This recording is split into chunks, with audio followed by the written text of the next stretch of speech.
Hello everyone, I'm Atura Patricia Vivian and welcome back.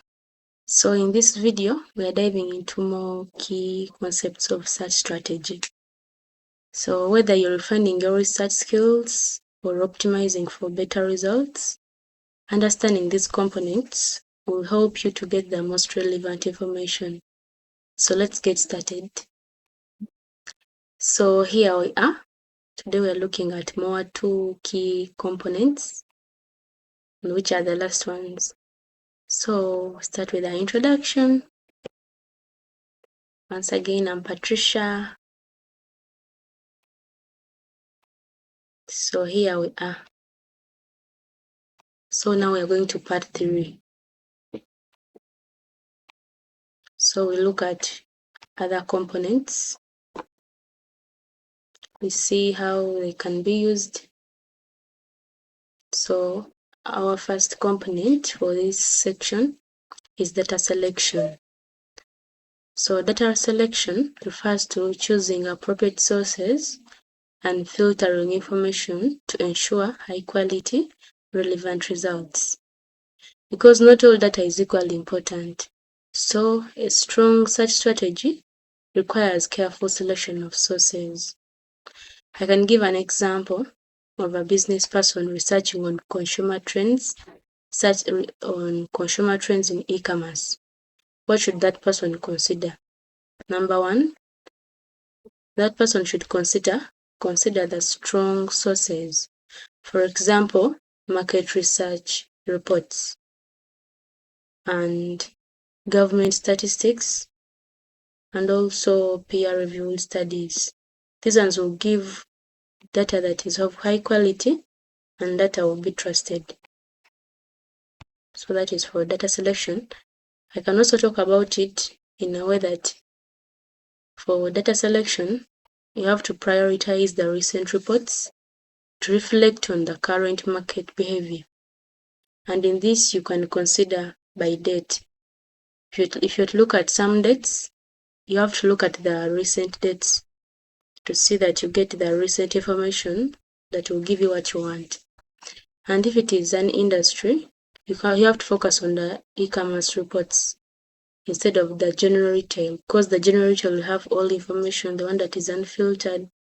But if you go to the industry, you have to focus on the e-commerce reports that will give you what you want. So, in other words, this approach ensures that only credible, relevant, high-quality information is included, improving the effectiveness of such strategy.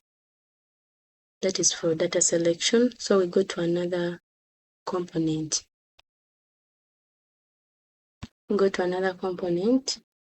Which is iterative process. What do we mean by that? Iterative process means refining and improving research based on the obtained results. So for this case, instead of a one-time research, the process involves multiple cycles of searching, evaluating, and adjusting until the most relevant information is obtained. That is a simple definition of iterative process. So we can look at an example. Here. Imagine a researcher looking for information on the impact of rapid technological change on student performance. So in this, what are we going to do? Because iterative process, it will involve many steps. It will involve searching, evaluating, and adjusting the information you've gotten until you see that it is now relevant to be used. So we look at the example number 1. We can see that in our first attempt, you can first go for an initial search. Let me say rapid technological change and performance.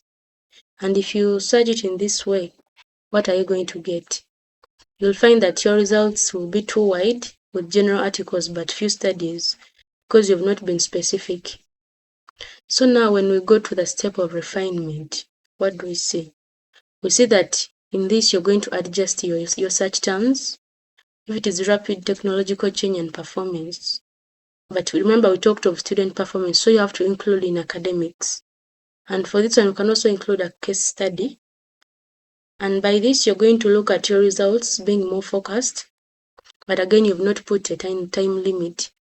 You've not indicated the years you want, so they'll bring for you a lot of it, though it will be more focused than the first one. So when you go further into that iterative process, so now we're going to see that we're going to add a time filter, because in our second step we had not added, but here we're going to add a time filter.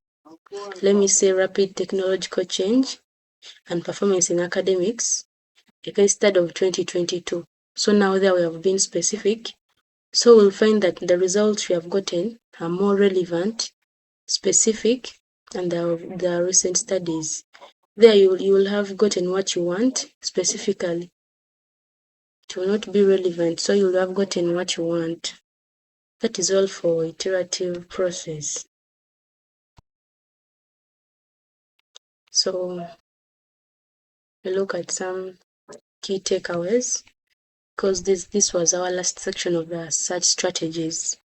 We see that searching is an iterative process, expecting you to refine, evaluate, and adjust your search results to come up with more relevant information. And another thing, data selection is crucial. So you have to use filtering techniques to focus on the most useful information. And another point, you have to stay flexible and crucial. In this, you have to be open to adjustments, continuously assess whether your data meets your needs. In this case, you have to say that what you're looking for, you've gotten it. So this is it. Thank you for watching, liking, and sharing my videos. Continue. So we shall see in the next videos. We continue learning. Thank you.